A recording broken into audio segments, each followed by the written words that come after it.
A very super easy breakfast for a toddler is a French toast. Today I don't have any maple syrup, so to give a little bit of sweetness, I'm gonna use 1/4 of apple. Excuse me, 1/4 of a banana, and I smashed it here, and then I put 1 egg, a little bit of vanilla, and I'm gonna use a bit of plant-based milk, and then here you can add cinnamon also, but it's optional.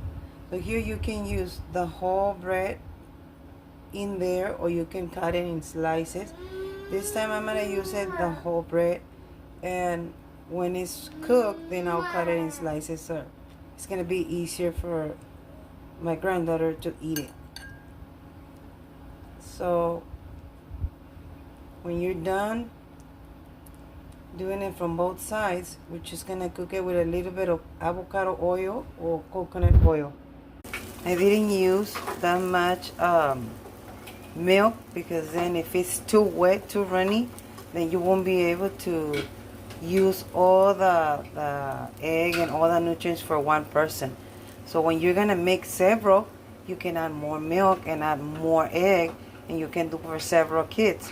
But since I'm just making for one, I decided not to put a lot of liquid. So here I'm just gonna cook it from one side, and then I flip it from the other side, and it should be done in maybe 2-3 minutes. I forgot to mention that this is the bread I'm using, one slice. This is one of the best breads out there, being organic and non-GMO. I wouldn't recommend giving the toddlers regular bread, since they're barely growing, and regular bread has so many pesticides. It can interfere with baby's health. So I would suggest, for even for adults, if you're gonna use any organic bread, any wheat bread, it's better to use this kind, or the sprouted bread.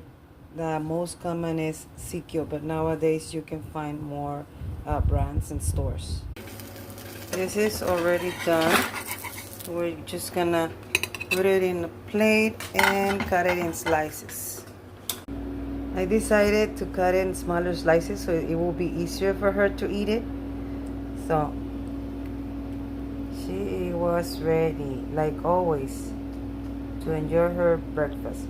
I hope this idea was helpful for you. See you next time. Bye.